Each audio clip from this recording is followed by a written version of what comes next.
Going to Baras din. Eto na nga siguro ang pinakamahabang araw ng dayo namin. Ito rin ang unang araw na kasama namin si Kalabaw sa pagdayo.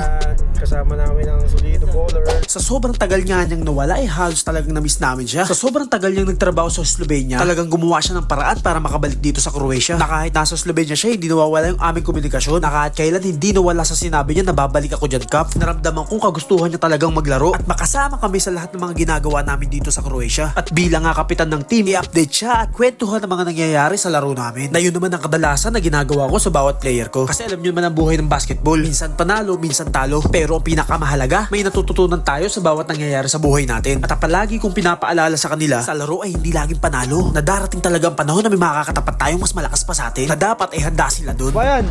Wala kayo mga kabayan, no? Hindi, kabayot. Ako kabayot. Niaw. Uy. Uy, utang lakas, oh.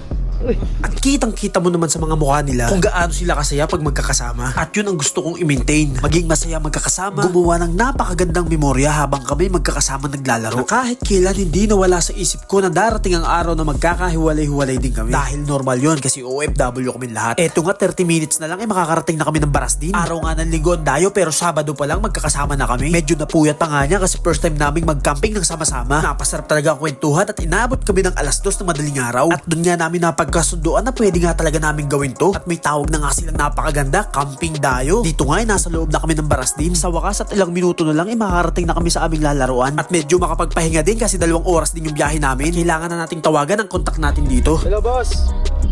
Andito kami sa may labas eh. Hindi namin alam kung saan kami pwede pumarking ng libre. Gamay ka muna, boss.